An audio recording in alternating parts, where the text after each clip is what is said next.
Hello, my friends. Welcome to another Blue review.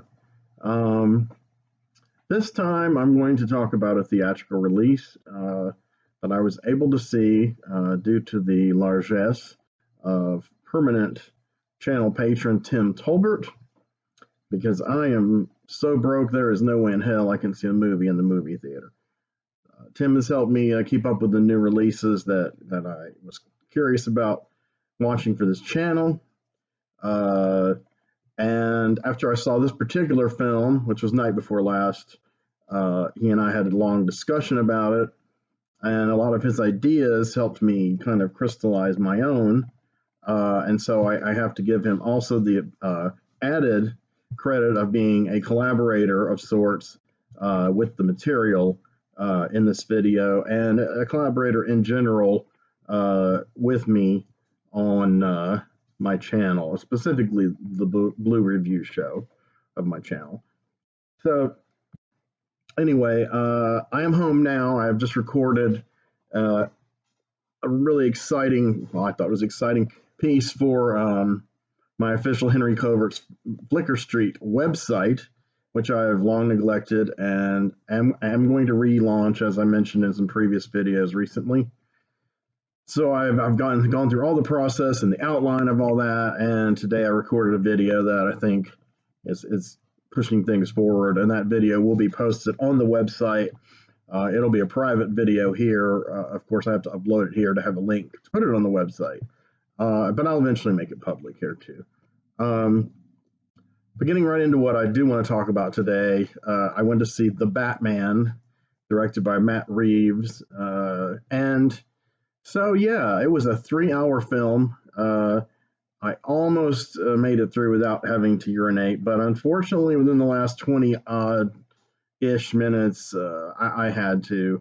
The bathroom was really close. It was pretty cool, but I didn't miss much because I kind of waited until the moment when, okay, I know what's going to happen next because the general calamity and chaos going on. It reminds me of what happens in the last act of these kind of movies with the calamity and chaos, and even in the last act of the Nolan Batman movies with the calamity and chaos. So I was correct. So in that sense, I didn't really miss a lot. But I doubt I'll see it theatrically again, but would certainly like to see it when it comes on streaming. I don't know if I'd own it or not. I must ponder this. So the verdict is yeah, the jury's not completely out on this one. It's much closer after talking to Tim about it. My first feeling about things was that I was disappointed. Yeah, on several different levels. Disappointed as in compared to the hope I had for it, which was not excruciatingly high, but it was, it was fairly high. I thought realistically high. Also disappointed in some of the tropes that were recycled from previous Batman films and other thrillers and serial killer films, some of which are very iconic, were recycled almost to the verbatim plagiarism stage a few times. And that was wince inducing. Yeah, and then there's another character that I guess is supposed to be taken deadly seriously, and when he finally reveals himself and gets into the whole psychodrama, yeah, I couldn't stop laughing. I really was laughing aloud at everything he was saying and his unbelievable performance. People around me, I guess, thought I was being a cynical pig for not, greeting his revelations with solemnity and bowing before the genius of Matt Reeves. But I mean, I don't think they didn't seemingly act like a big film freak audience. There were some teenagers, there were some couples, there were a few people who gave some shout outs and seemed happy about certain parts of the movies. There were some black guys on the row under me that obviously knew a lot of in jokes and callbacks to other Batman material. Easter eggs. They were happy to see them, hear them. The people in my row were, just kind of there. They were all right. They didn't react to me except to kind of be like, and I'm used to that in the theater. It's just I react to the film. I've talked about this in other reviews, so I won't bore you with those kind of things again. So if any of you guys ever go to see a film with me in a theater, especially if any of you are like single, lovely, intelligent, interesting, artistic women, hint, hint, hint. No, I am single now. Then I know what to expect. And then you'll be like, well, then no way in hell I'm going to go. So yeah, let's get down to it. So the first like 15 minutes is kind of it's narrated by Bruce Wayne, played by Robert Pattinson. As far as I can tell, he's the youngest actor to play Bruce Wayne for the first time. That wasn't like the kid in Gotham who grew up, a young Bruce Wayne, but the youngest Batman besides that one. The youngest on screen on a silver screen at theatrical release, younger than the guy in the 40s, and younger than Adam West, and younger than Michael Keaton was when he started, younger than Val Kilmer, but maybe not much younger than Val Kilmer was, younger than Clooney was, maybe about the same age as Bale. I believe Bale was, I could be wrong, but I believe Bale was 31 when either he shot Batman Begins or when it came out. So Pattinson, I'm not sure Pattinson's even 30 yet, but he's hovering around there. So the youngest, if not almost the youngest. And as with Christian Bale, I mean, that brings, the young dimension of the character, the early days, what since the mid 1980s has kind of been codified as like the year one era. All of that was the creation of the brilliant Frank Miller and the miniseries he did in the Batman comics. I believe it was 1986, maybe, with David Mazzucchelli. They had done a great run on Daredevil, classic run called Born Again, which I understand is Charlie Cox's favorite Daredevil run. I've heard that anyway. Definitely one of mine.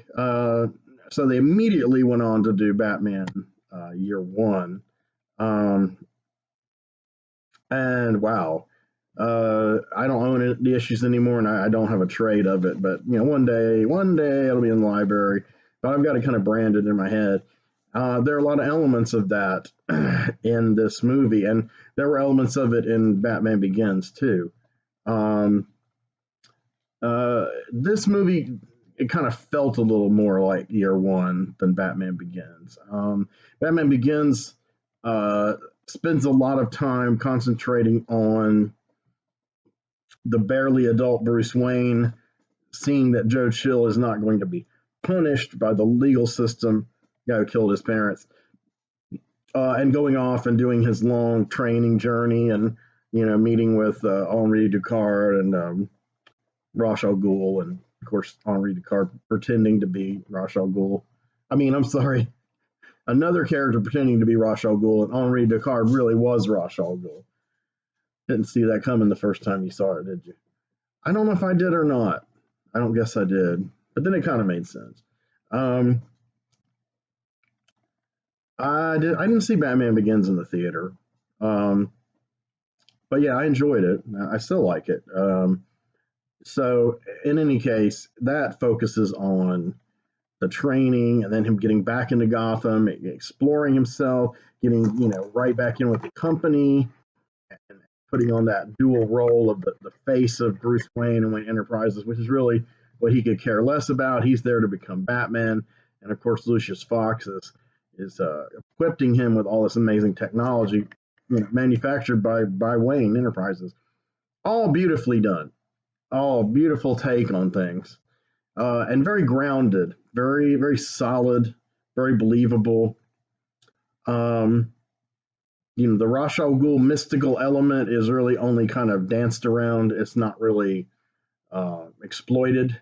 So it's still kind of sort of in the realm of possibility, because have been assassins, the Hashishin, who could allegedly turn invisible. It's just the way they move, and et cetera, et cetera. So, uh, yeah, it's a great take. And then he went on to explore that universe and some other icons of that universe, such as the Joker and Bane and Catwoman, and fit them into that scaled down, uh, um, uh, the kind of the scaled down architecture of his kind of Batman vision. Um, but it was still grand in its way, and it was more operatic emotionally than it was as far as huge slug outs and explosions. Though there were those too.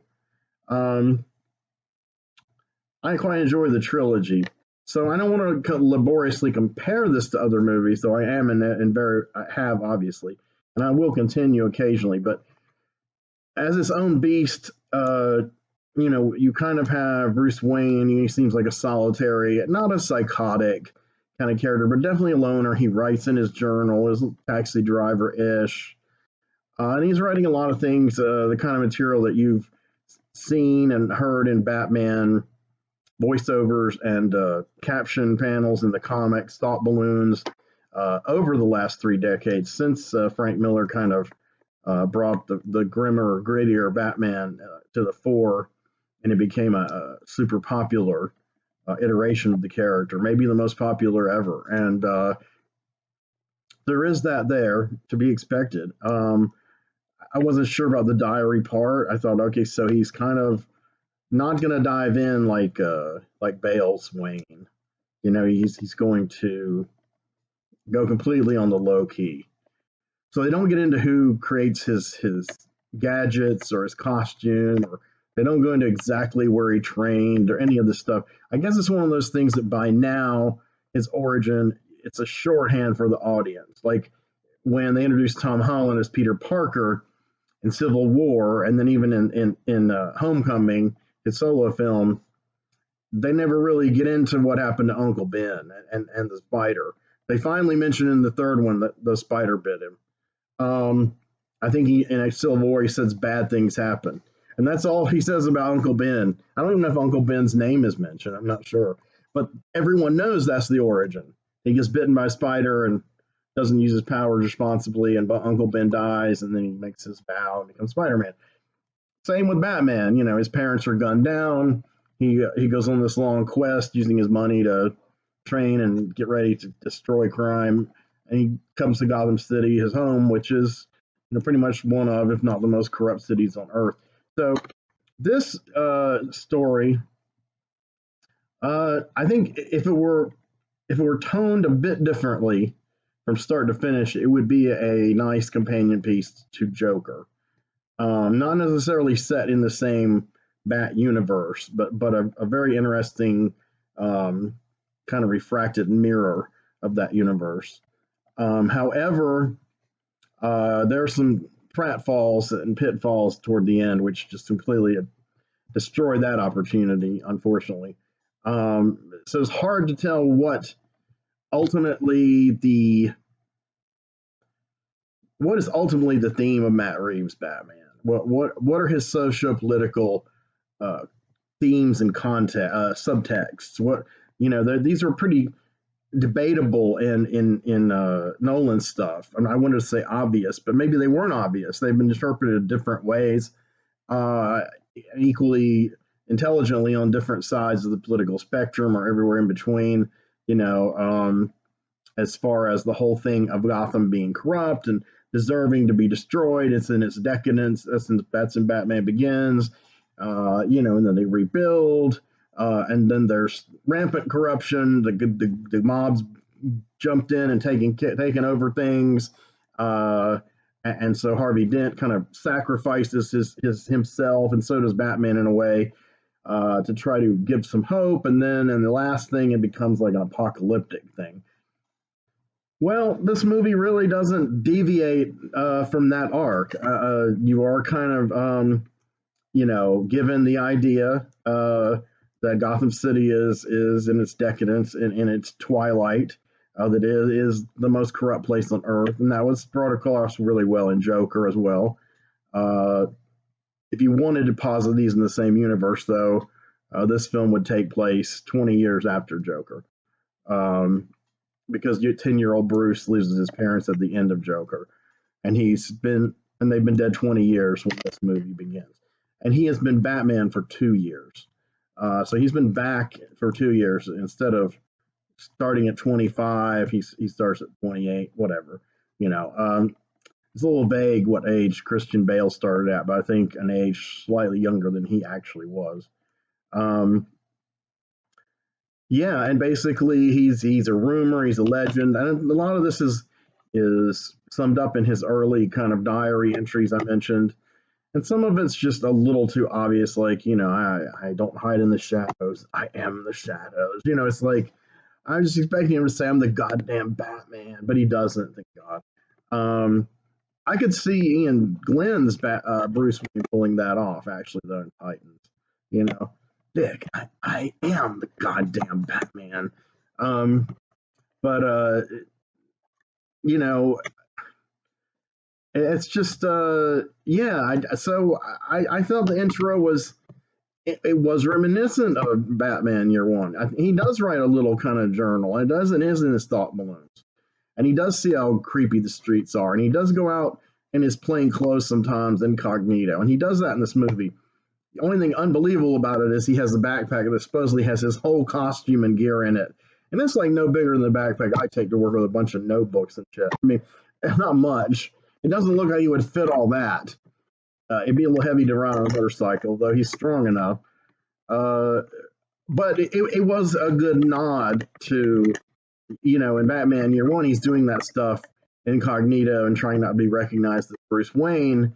But there is no Batman yet, so his only disguise is really the shadows and a biker helmet and a baseball cap or whatever, just milling about with the ordinary folk of Gotham, and testing out his skills. But he does this in a situation where he keeps takes his costume with him, so they've eliminated that device where he has to leave for a longer period of time and get all the shit together in the Batcave. So that was good. I mean, it wasn't realistic him lugging it all around, but it does cut a corner in the narrative and pushes things along. So that's fine. And a lot of that, a lot of superheroes have done that. It's nothing new. It's just Batman's suit is so bulky and he's got the cape and the helmet and all the gadgets. So that's what I'm thinking. It's like, wow. He does have a good, strong back, and basically the Gotham he sees, it's not exactly like the Gotham in Nolan's films. It's like another step or two further into decadence. In other words, that one was like all this crime, like racketeering and murder and corrupt politicians doing their business. It wasn't like a bunch of corny thugs like in the Tim Burton ones, were just cheese balls. They were deadly. They were serious and they were organized. And when the Joker took over, man, that just showed you what a badass the Joker was. That he could take over these kind of characters. I mean, they had like white collar criminals, like the Japanese character. I mean, I don't know. This one really was more street level at first, anyway. And even though it's not any more really graphic than the Nolan films, and it's still rated PG-13, it was more sleazy. The way it's shot, the lighting, the kind of constant kind of rave music, and heavy like. There's a newer kind of style. I want to call it dubstep. I know what dubstep. That's not that, but it's definitely evolved from rave music and techno and EDM, and it's just insistent when they go into this one particular club. And I like the sound of that reverberating around because it's like really being in a club, and I always make it louder than the dialogue, and I like that because I've been in a lot of clubs like that, and sometimes it's fun and sometimes it's really disorienting and annoying. So they do that, and so you get the feeling that the women who work in these clubs aren't just waitresses. They're probably prostitutes, sex workers of some kind or another. They dance around that fairly skillfully. I wish they'd kind of had the, pardon the pun, the balls to say it, but so that's kind of cool. So, but it is still gangsters and corrupt city officials, and they're partaking of all this, the spoils. They're not just partaking of the money from drugs and prostitution. They're out there getting with the prostitutes and taking the drugs themselves. And there's a fictional drug called Drop. It might be in the comics. I don't know.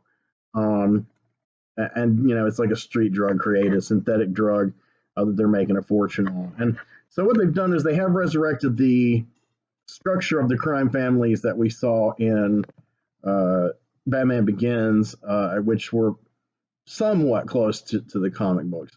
Those were inspired a lot by different Batman arcs over the years, but especially The Long Halloween by Jeff Leeb and Tim Sale, where you got into Carmine Falcone and the Maronis and these, this more of a gangster, whatever kind of element to it. And that was perfect for Nolan to integrate in and then have the Joker be like the real standout, guy who takes it all over. In this story, there's already kind of a standout guy, at least as a character, because we're so familiar with him. But there is Carmine Falcone. He's played by John Turturro. He does a great job. To me, he's practically unrecognizable at first. I mean, maybe because he's aged a lot since I last saw him, but he's fantastic and really sleazy. And then the Penguin, his right-hand man, played by Colin Farrell, unrecognizable in makeup. They kind of did this thing like Dick Tracy, the film Dick Tracy, where Warren Beatty had actors like Al Pacino and others like dress up in the makeup and look grotesque like Chester Gould's art on the Dick Tracy comic strip actually made them look. Pacino actually got nominated for an Oscar for that. I think that was one of his first nominations. Isn't that weird? Anyway, oh no, he had one for Scent of a Woman. Never mind. So the Penguin's like that. So the Penguin character. Now he's a lot taller than Danny DeVito, and he wears kind of a white shirt and a black coat and a bow tie, and he's losing his hair and it's black and it's slicked back, and he doesn't have a big nose, but it's kind of broken. He's got scars, and he does smoke a little bit. So he's mildly evocative of the Penguin. He makes the Penguin more of a formidable character. But I don't really know why they couldn't just get a character actor who looked roughly that way and just put some makeup on him.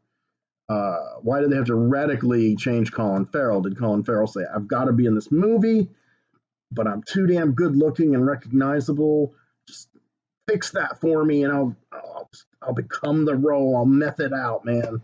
I mean, I don't know. I don't know if it's his idea. I don't know if Matt Reeves said, "Hey, let's do this to Colin Farrell. He's going to love it," And Colin Farrell, I'm sure, did love it because he's game for just about anything as an actor.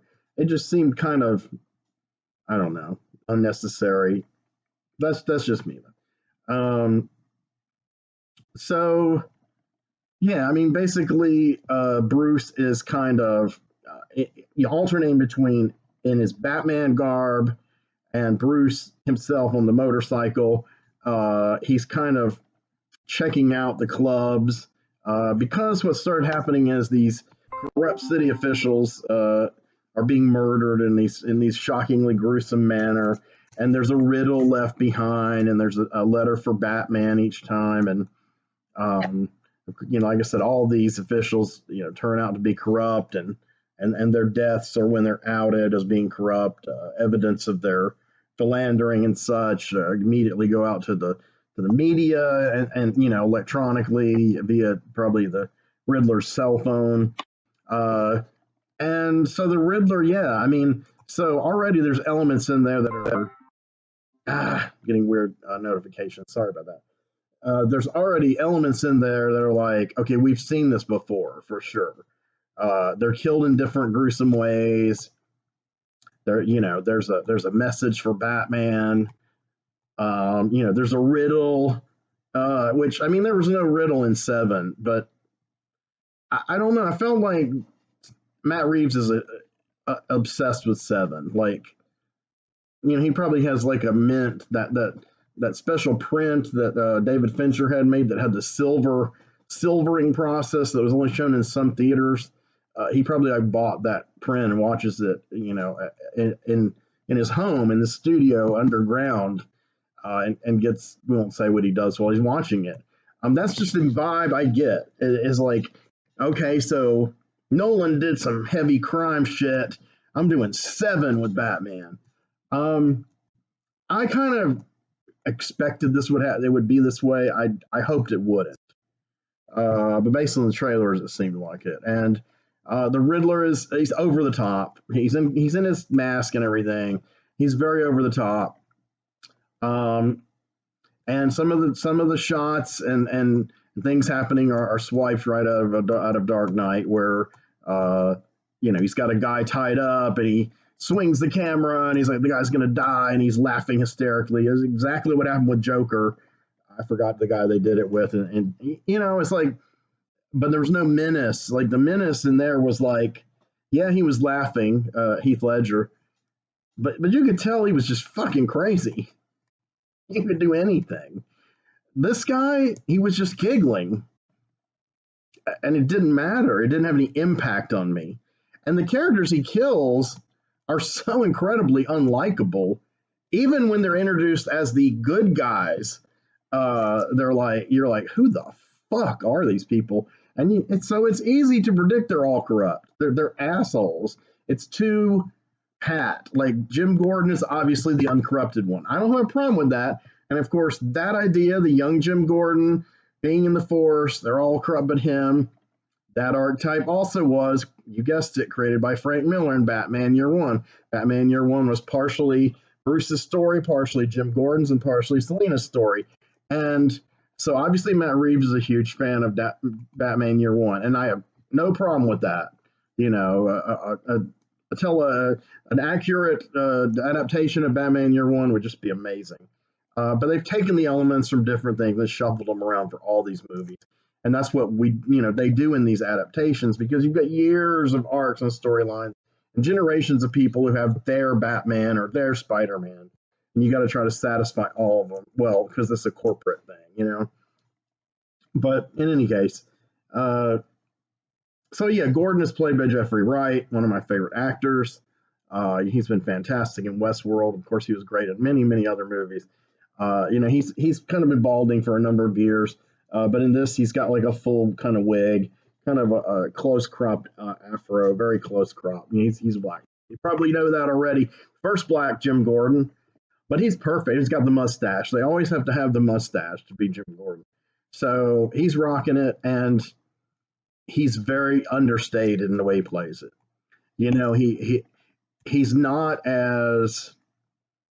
He's actually not as outwardly noble as Gary Oldman's version, who I thought was fantastic as Gordon. He's not quite as complex as Oldman's version either, but come on, it's only one movie and he's not the main character. But Gordon was more fleshed out in the second movie. But he's more close to the vest and low key. And like I said, he's been working with Batman for 2 years. Police force doesn't like this. They all think Batman, he's a lunatic, he's insane. Why do you let him on the crime scene? All that was done very realistically. And the crime scenes themselves were real well done, good set pieces. I don't mean the murders. I mean, they were okay, throwing a little horror element into it. But then they kind of backed off of that as the movie went on. But the aftermath and the clues, and of course, yes, the Riddler leaving clues for Batman. Now I don't know when the Riddler was introduced in comic books, but certainly the Riddler has been committing crimes and leaving clues for Batman and riddles since at least the 1950s. So maybe the 1940s, I'm not sure. 70 years at least? Come on, man. That's a long time. So it's an archetype. It's a trope of its own. But the serial killer films, where they do the elaborate murders and leave clues, that encompasses, Hannibal, and the Saw films, and like I said, Seven, and quite a number of other modern forensics, crime forensics, profiling, serial killer films. I think who popularized that in the public consciousness. I don't know about the most, but definitely one of the people who made that a part of our pop culture was Thomas Harris with the Hannibal Lecter books and then movies. And then later you have stuff like Seven and Saw. And people might say Saw is a horror movie, but no, it's also a kind of a flip mocking guy, and he's doing these elaborate murders, and he's got these clues. And so a lot of people forget they have a lot of police procedural pieces in them, and a lot of the police are corrupt. Like the sort of very first Saw movie is like that, and the very last one that came out. And most of the other ones have that in there, to where one of the corrupt cops even becomes Jigsaw after John Kramer dies. Spoilers! If you haven't seen the Saw movies, I happen to love the Saw movies. They're a semi-guilty pleasure of mine, but not really that guilty, though. I get why people react against them, but I think it's because they compare them to a lot of quasi-torture porn mainstream horror that was released in the same time period that isn't as good. And they just go, I know I did. I was like, fuck Saw, man. Saw Hostile was shit. I was just like, fuck this. But no, Saw is great. So there's some of that in there, and actually Tim Tolbert pointed some of that out to me as well. There's a lot of good DNA flowing into this creation. I'm just trying to figure out if the Frankenstein thing holds together and has a powerful, creature by the end, to use a weird analogy, and flog it. So let's move on. So yes, Gordon and Batman, they're buddies, kind of. There's some jokes like, where he looks up and Batman's gone, and that was in Dark Knight, and the people in the audience laughed because these are like familiar things you almost expect now, cliches, and they always make someone laugh. I didn't, but I got why they were amused. The bat signal's in it. And once we dispense with the early narration, which is real early, by Pattinson as Bruce Wayne in his diary, the movie kind of lightens up. Once you've kind of lightens up in the sense that, I don't want to say lightens up, it opens up. Because the first 15 minutes are, he's going to pound you over the head with, I am a creature of the night, and I'm the Batman, and show examples of the criminals freaking out. All of was shot in a very gritty, realistic fashion, which distinguishes them. But unfortunately, the concept is so worn out. And some of the things he says in the voiceover are so overplayed. It kind of left me, I don't want to say cold, it's a little lukewarm. But it did pick up a lot. Starting with the murders and the detective story, that's where it got good. For about a solid hour, it turned into a pretty compelling mystery / crime, almost a giallo, almost like an American giallo. And I love those. I love giallos, and I always thought Seven was kind of an American giallo. And with that vibe, I enjoyed it. And what made it work really the most was the fact that, I neglected to mention this earlier, when they get to the weird crime scenes and Batman's there and they don't want him to be there, except Gordon doesn't mind. He observes things. He's kind of like Dexter, but he's really kind of like Batman. And as one person pointed out, and many probably since online did before the movie came out, this is the first live action Batman we see who's actually a detective, because Batman, in the comics, was one of the greatest detectives on Earth, and was, partially mentored by Sherlock Holmes himself, and trained by a lot of different people. But the training, you usually see it in the fighting skills and the kind of ninja stuff, and in the gadgets and how he uses them. But the actual mental work, piecing shit together and then using the technology. Now, we've seen Dick Grayson do this on Titans quite a number of times. And of course, he clearly says to the audience, he doesn't go, audience, hey, but he clearly states, Bruce Wayne trained him on these things because he's the best. So now we've got finally another step in the Batman evolution live action, which incorporates him as a great detective, because he debuted in fucking Detective Comics in 1938. And that book was loaded with detective characters, and I don't know, like Slam Bradley, wasn't he in that, or was he in action? Fu Manchu was in an issue. It was of that pulp detective vein, and Batman was really just kind of like Well, he was kind of the Shadow, the Spider. He wasn't far removed from those characters who were kind of adventurers slash detectives, slash vigilantes. I don't really know if they were all called crime fighters back then, and none of them were really called superheroes. Um, so it's nice to see Batman belong to that. They even Gordon even jokingly calls him Zora at one point. There's a lot of little touches that were nice. But what it boils down to is a lot of twists and turns. And these twists and turns mainly revolve around the other major character I haven't really talked about is Selena Kyle, played by Zoe Kravitz.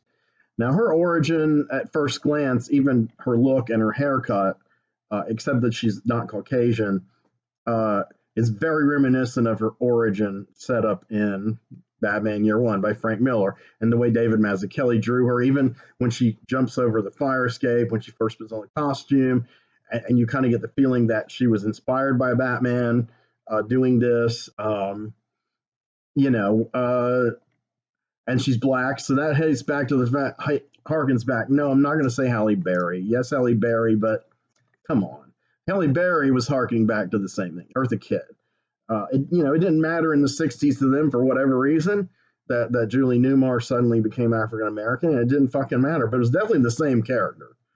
Even as a kid, I had no, I didn't make up any kind of weird, theory. I might be more likely to do that today. Surely people on the internet today would go crazy if that happened.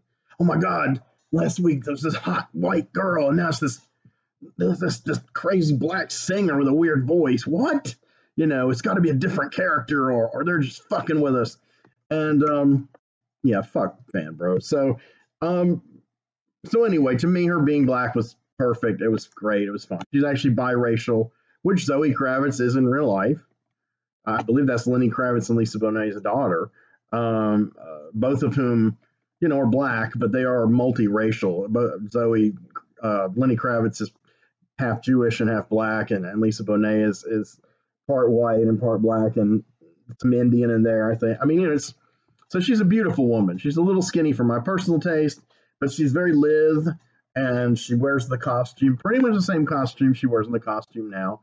She doesn't wear the goggles and the ears, but she does wear a kind of a pull-on, kind of almost like a muffler kind of, thing, kind of like this, only except with eyes cut out, and part of it's kind of like this, so it's like ears.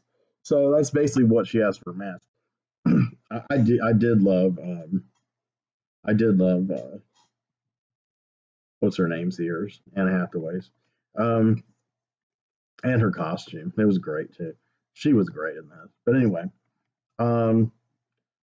she's a very worthy Selena Kyle, but they've changed her origin. This is a departure. They've tied her in with the Falcone crime family because, what they finally figure out is that these corrupt people being killed, the mayor, the DA, all of them who had all this dirt on them, they're being killed by the Riddler in these gruesome ways, and leaving Batman these riddles to chase. And what it ultimately boils down to is there was a rat involved, an informer, a snitch involved in this giant takedown of the Maroni mob, which took the aforementioned false drug, fictional drug drop off the streets for a while, and then bounced back under Falcone.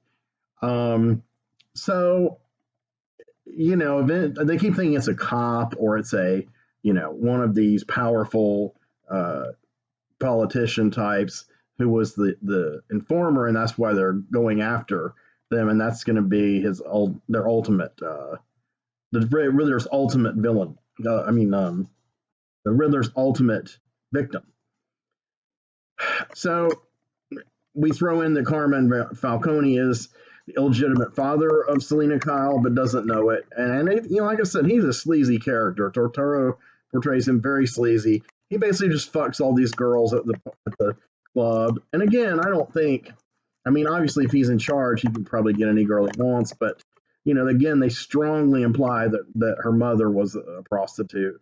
And, he just had his way with her, whatever. She got pregnant. And then she died at age 7, and Selena went, whatever, onto the streets. ended up working at the club. And, she found out that Carmine was her father, according to her mother.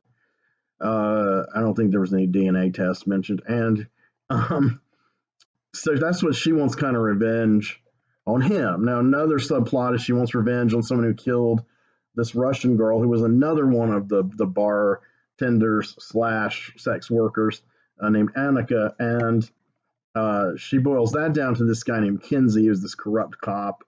And finally, through Kinsey, they get the goods on the person who really was behind most of this, and it was Carmine Falcone himself, which is after you've established that Carmine Falcone may be a mobster with a code of honor, because he mentions that Bruce Wayne saved his life once. But the reason they set that up really is for something coming up. So, the Riddler's got 2 more victims, that he's going to expose before the world, and he's going to crumble Gotham City. And Gordon keeps saying that too. All these people are corrupt. Gotham City's going to fall apart. And I'm like, man, okay, this definitely is not a mirror of reality, because in reality, just about every politician is corrupt, and the U.S. hasn't fallen apart yet. But I think it would have a better chance of falling apart if they stayed in office than if they were all exposed as corrupt and people believed it. But that's just me. And so they bring out into the light, Riddler's kind of manipulating things to where the rat brought out into the light by the Batman is Carmine Falcone. And of course, he was about to kill Selena. She reveals she's his daughter, and he reveals he killed her mother, which, not a big surprise. He's just a big sleaze bag, and he's like, I'm sorry, you're my daughter, I gotta kill you. And he's like a savage guy, and you realize that he had a strong connection with Bruce Wayne after Bruce Wayne saved his life, and Bruce Wayne was trying to build Gotham up, through an urban renewal program, raising this huge fund, and he was also going to incorporate part of it into this home for orphans, which that's a familiar trope from Batman lore. Of course, some of that is in Robin's origin, and maybe Tim Drake's, Jason Todd's as well. So right when they catch Falcone, he's shot and killed, seemingly by the Penguin. The Penguin wasn't that great a shot, but Falcone was going to be arrested. And Gordon contended, not all the cops are corrupt, and they show these cops in this dramatic scene. And that's when the movie starts taking a turn in a different direction in its socio-political subtext. The theme so far is that they're all corrupt, fuck them. That's the Riddler's thing. And you really don't see any evidence not to think otherwise. But they begin challenging that toward the end, trying to kind of rehabilitate the idea of cops. And I thought that was a bit tone deaf in our modern culture discourse, especially after Joker. What do I know? Maybe the studio said, no defund the police here. And so, but the person who actually kills Falcone is the Riddler. He snipes him, and so it's kind of, again, more, pardon the pun, cat and mouse, not between Batman and Catwoman. And she's kind of got what she wanted, now. But between Batman and the Riddler, and he's going after the Waynes because they were tied in with Falcone's corruption, because they benefited from it. Essentially, we learn this backstory, which I'm pretty sure is not in the comic books, but I could be wrong. It could be somewhere embedded in many issues I never read. But Bruce Wayne's, in later days, it was revealed that his mother Martha's maiden name was Arkham, like the Arkham Asylum, where they take all the insane, like extreme criminals, named for H.P. Lovecraft's town of Arkham. Well, in this one, they do kind of a quick flash with, newspaper photographs of the time and a lot of the true crime kind of stuff. And some of this kind of stuff is, I noticed, maybe they got the idea from it, I don't know, has been used in that book that I did a review of the movie of Gotham 1919 to 1939, and there's Gotham 1889. And those guys did a lot of these mock-ups and fake newspaper headlines and footage and photographs that looked aged, looked of that time. There's a bit of that. It happens a little fast, though. But they kind of do a quick, I'm trying to remember the name of the guy who does the giant panda and bat feed. It's kind of like a bat feed, like on hyper speed video on YouTube of Martha, and Martha kills her parents, or one of them kills the other. I forgot. And she goes hopelessly insane and is in and out of asylum her whole life. And so when we get to the point where Thomas Wayne has decided, he's a doctor, he's rich, his family and her family both helped found Arkham, and they show scenes from the 19th century. Again, redolent of the bat feed videos. And Thomas wants to be the mayor. And, they show Thomas as the mayor speaking once or twice. And he looks a little bit like, but a little younger than the actor who played him in Joker. And I was thinking, so are they going to make Thomas Wayne a full-on cocksucker, like, pardon my offensive sexual jargon, a full-on asshole, as he was in Joker, or what, But no, he's like a man of circumstance. And this is when the plot gets so, I don't know if I want to say complicated, convoluted. But basically, yes, Thomas Wayne had this thing, with Falcone. Falcone felt grateful to Wayne, like he owed him one. And there was a reporter that was going to spill the beans about Martha being a nut, and it was all going to be, and pardon me, I mean, I'm mentally ill too, so I'm not mentally ill people. But Martha's ailments were going to be made public, and it would destroy Thomas's chances to be mayor and tarnish the reputation of the Arkham and Wayne families. And so this reporter was murdered by Falcone as like a favor or like a payback for saving his life. And that was the dirt, and Alfred is targeted and gets blown up, but survives. And by this time, it seemed clear to me that Riddler knew Bruce Wayne was Batman, and so again, the twist goes in another weird set of directions, and yeah, it's a convoluted plot, man. I'm trying to describe it and get into it. It is pretty convoluted. So I'll try to make a long story short here. Some of the bolder highlights. Basically, Bruce forgives Alfred for not telling him his mom was crazy and the dad hired a killer. And of course, that puts Bruce's whole mission into question, and you wonder, like, why didn't Alfred ever tell him when he sees him going off and becoming a crime fighter for his father? But Alfred contends that Thomas was a good man, and he wasn't trying to save his political career or his money, but his wife's reputation.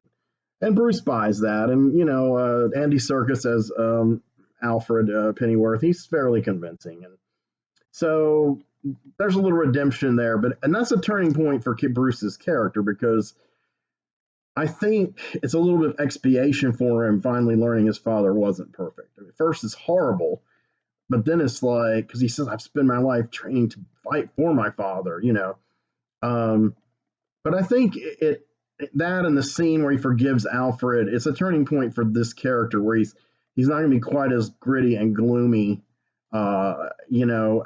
either in or out of the mask. And so he's on to the final, the final score with, with the Bruce Wayne thing, but the Riddler's caught. And, I mean, I think I can't remember if it's exposed when Alfred's blown up. Maybe. At this point, nobody cares, probably. Everybody's all jaded from all this. Everybody's corrupt, even the Waynes. Suffice to say, they catch the Riddler, and you get a, Batman, I want to see him kind of scene like Batman and the Joker and Dark Knight, a lot like that. Not a Batman banging around, but he doesn't get to go in there and actually beat up on the guy. So the guy's basically let himself be caught, because predictably, I'm going to let myself be caught, but my plan's already unfurled. I'm not going to tell anybody, but you'll see. You get that idea. I got that idea when they arrested him. I mean, and it was kind of like when Dexter kills Arthur Mitchell, but Arthur Mitchell's already killed Dexter's wife. Or yeah, when any number of these villains die, but they've already set something in motion and it can't be stopped. And it's a grand scheme. Now, I'm being a little melodramatic here, but the irony of me being melodramatic is that I'm not nearly as melodramatic as Paul Dano, who plays the Riddler masked and unmasked. And unmasked was worse. So essentially, he was in that orphanage that the money was denied because Thomas, all this stuff happened, and Thomas had to, they killed the reporter, and then Thomas stepped down or whatever, and then Thomas got killed. And there's still some confusion whether Maroni himself or one of his men, or Falcone himself or one of his men killed Thomas Wayne. And after Falcone's dead, it's obvious Bruce will never know. But they even say it could have been some random person who needed money for drugs. And so it could have been Joe Chill in this universe too. That's the thing.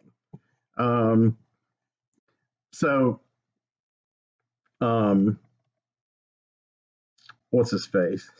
The Riddler. Oh yeah, the Riddler. Okay, so the Riddler. Where do we start? They say his real name is Paul Nashton, which in the comic, I'm sorry, Edward Nashton, which in the comics is Edward Nigma. Enigma, get it? But I've read recent ones that Nigma was a pseudonym. But it's still Edward, and he's got glasses, really big glasses, and a kind of a bowl cut, and I guess they're trying to make him look like an internet nerd, kind of a neurodivergent, lonely person. He's kind of like a genius about like strategy and games and riddles and puzzles, and apparently technology too, and combined with like a Timothy McVeigh kind of guy, the Columbine shooters, the kids were picked on and they exploded. So all these different memes, if you want to put it that way, are woven through the strands of the DNA of Matt Reeves' Riddler. And to me, I haven't made the final verdict on whether the Frankenstein monster lives of the movie itself, but as the creation of the Riddler character, I think it's an absolute failure. I think there was a noble try when it was kind of aping Seven, even though there were portions that, this isn't about me. What I do will live on forever, and this is going to be about me and you. We're not like the rest, like Joker and Batman talking. And the first part was from Seven, and a bunch of paraphrased, very closely paraphrased stuff from Seven, both spoken by Riddler and about Riddler. I was a little embarrassed for whoever wrote the screenplay. I know who wrote it. I'm trying to save their feelings. So they need to give Andrew Kevin Walker like a royalty. Well, so that's about it. He's jailed, and this is when the movie I couldn't stop laughing because he acts out goofy and loony, and there's one point where he goes except longer than that, and I'm like laughing my ass off. Like, what are they thinking? I mean, Paul Dano has always been a very limited actor, and he's really only good at playing complete assholes whose face you want to grind into a wall. And that's probably why they cast him. I mean, okay, that's cool. He's typecast. But that's limited. That's limited. There's only so much to that, you can get out of. Even by the time Daniel Day-Lewis killed him at the end of There Will Be Blood, it was almost too little too late. It should have happened a long time earlier and a lot more violently. And so with this guy, it's like, no, he's in jail, but he's alive, and he's yammering and yammering.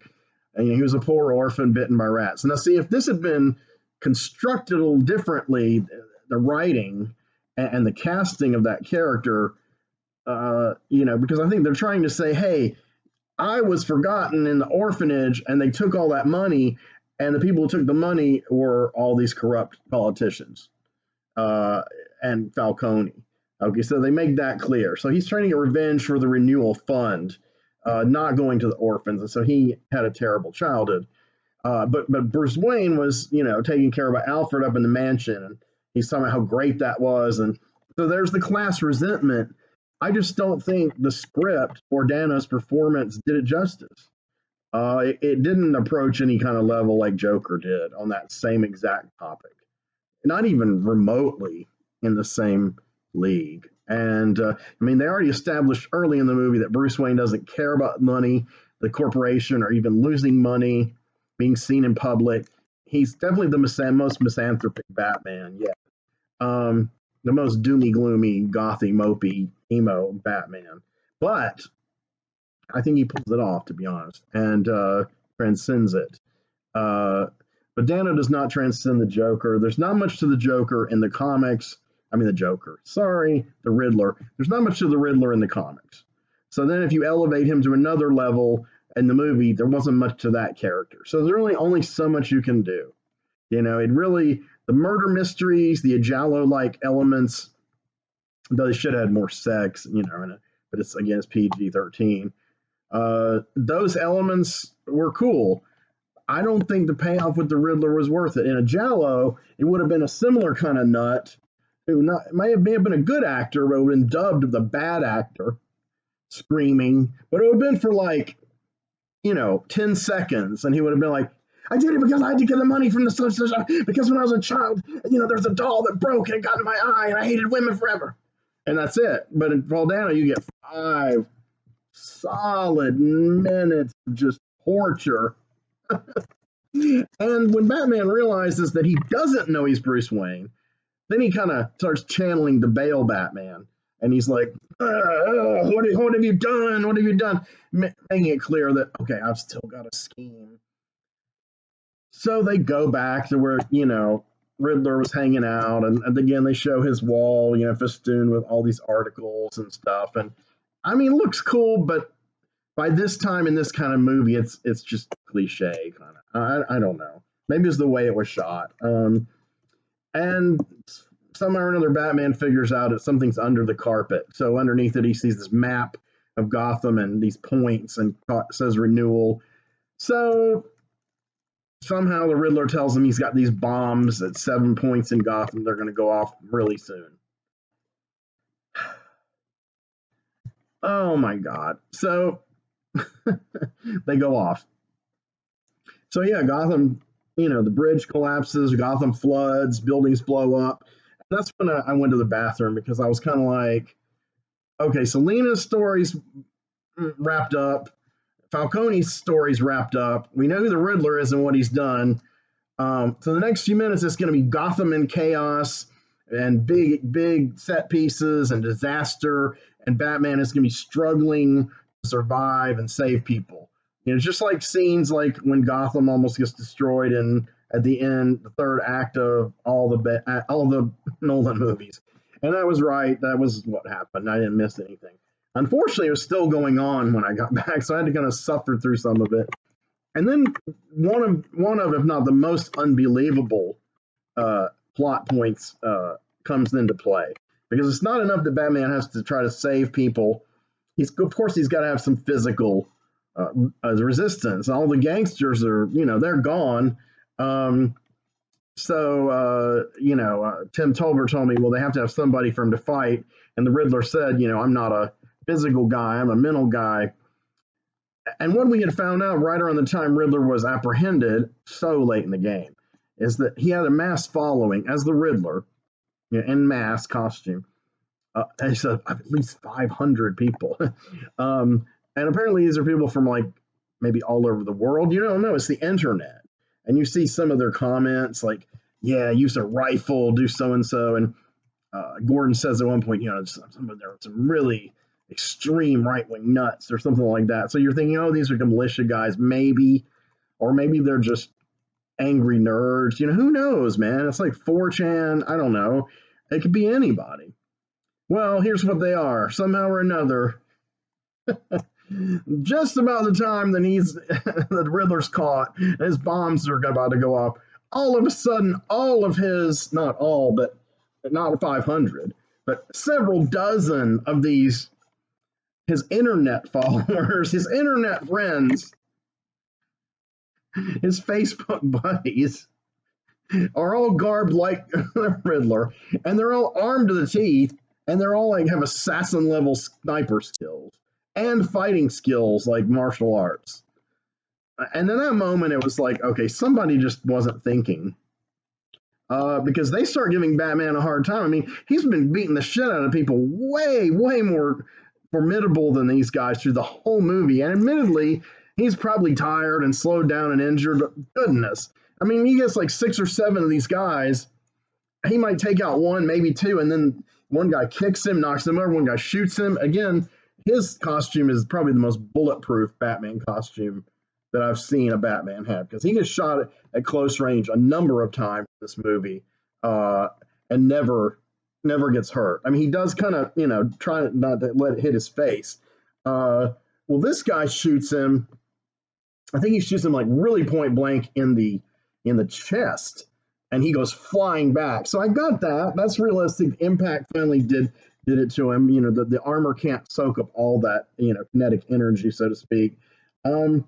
But then he really has a hard time getting up, and then they grab him by his cape. This one guy grabs him by his cape and is just, tossing him around. This, oh no, it just seemed ridiculous.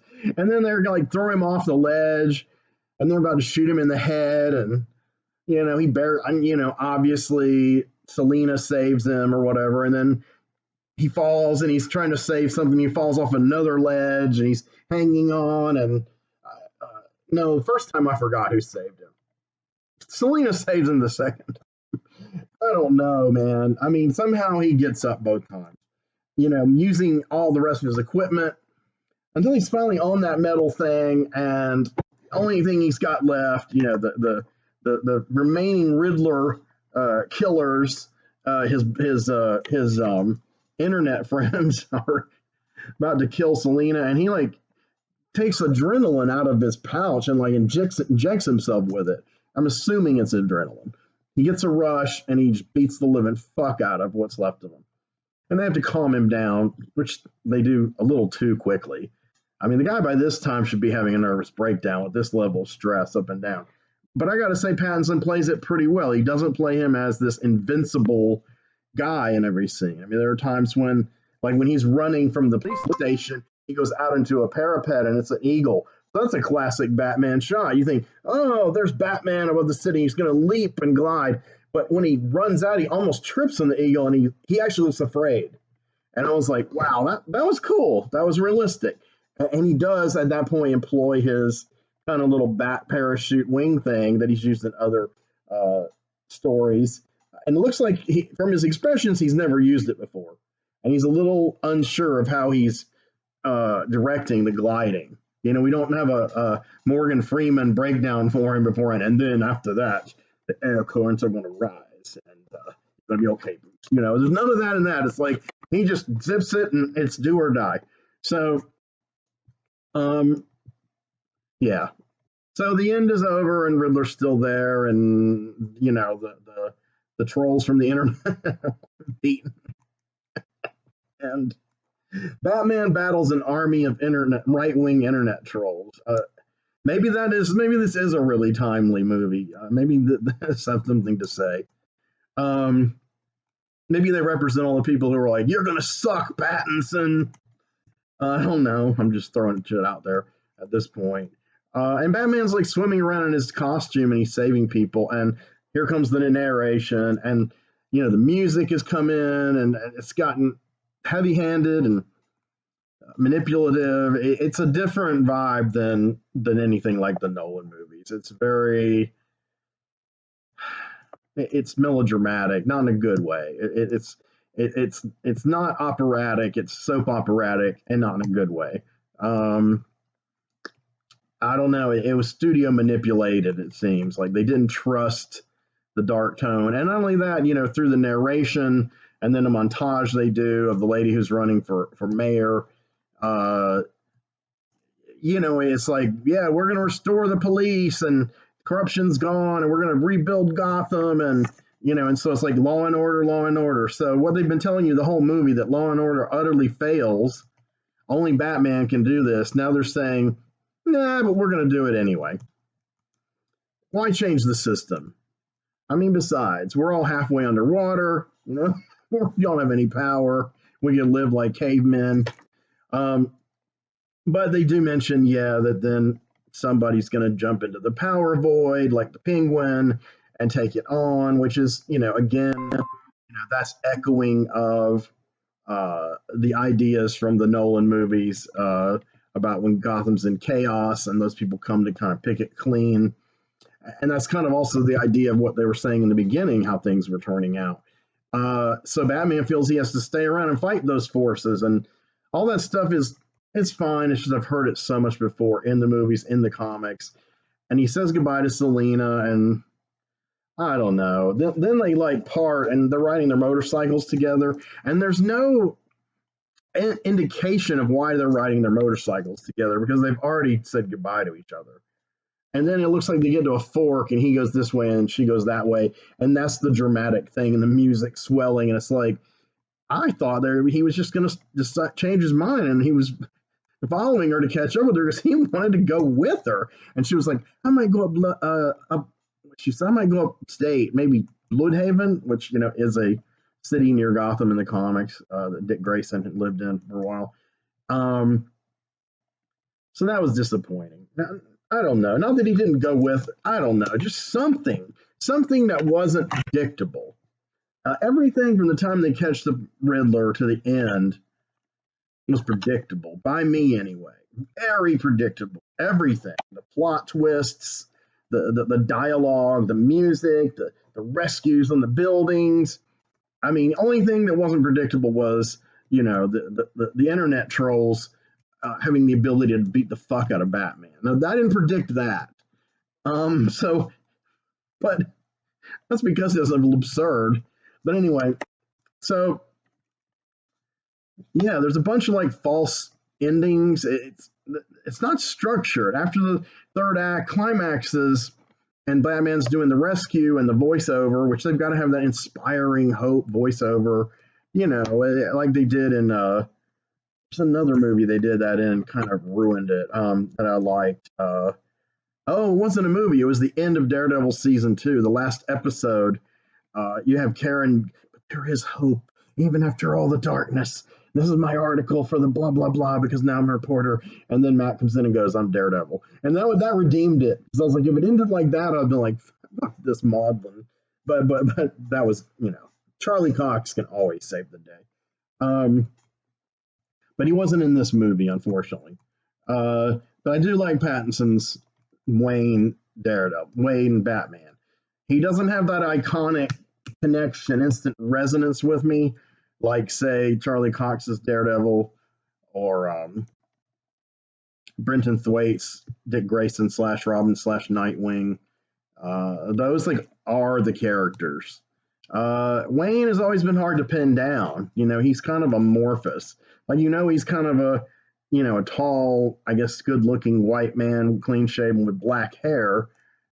But there's never really much thought into, I don't know, his mannerisms, his speech patterns. I mean, he talks like Batman because he pretty much is Batman, and Bruce is the more boring side. But I will say this, Pattinson gave Bruce a side,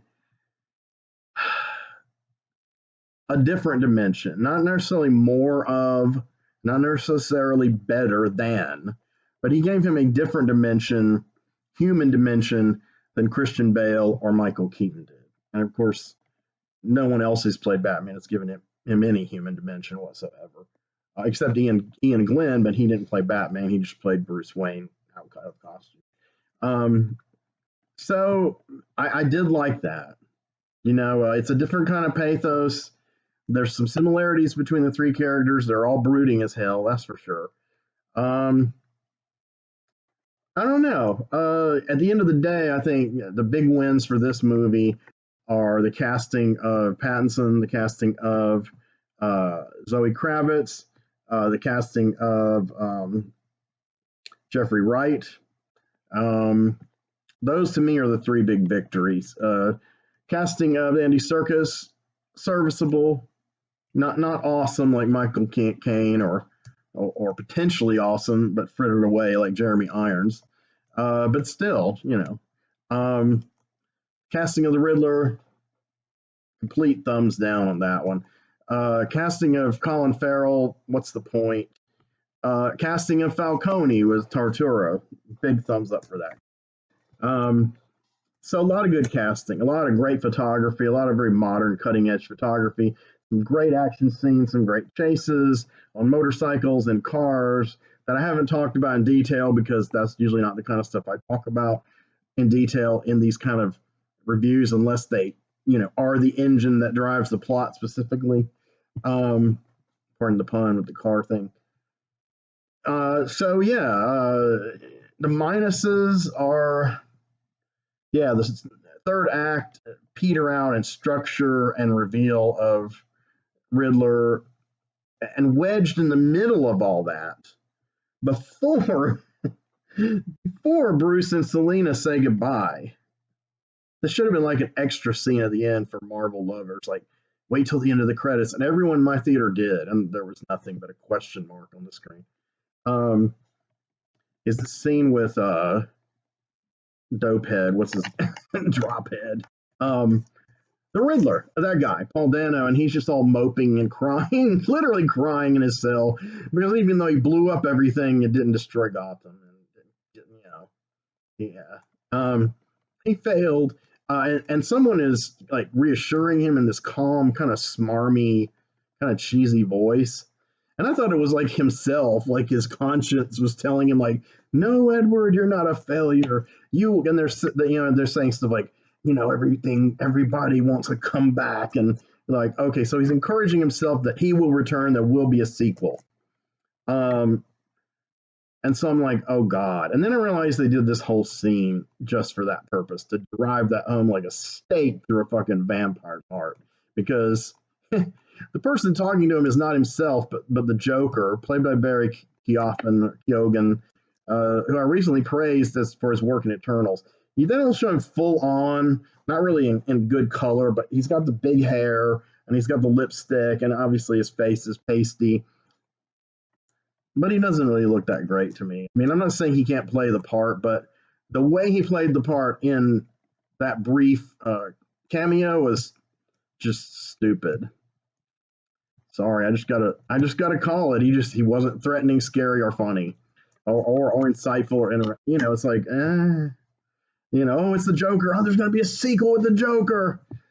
Again, they could have put that at the end credits and just straight out imitated Marvel, because it slowed down the already kind of sputtering to an end movie, and the very end is like Batman's back at it, taking people out of the water, and the camera's looking at the sun and the river and holding, and you're like, what the hell?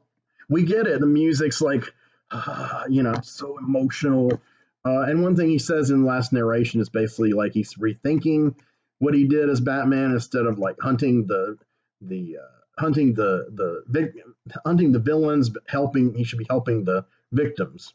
I'm paraphrasing. And that's an interesting angle. Does it mean Batman's just going to be like a rescue guy from now on? Does it mean that he's more balanced? I don't know. I mean, the way Pattinson put it across, it sounded intriguing, even though the words were kind of, I don't know, could have meant a lot of different things. So, unsatisfactory ending for sure. Unsatisfactory third act. Good, solid first act.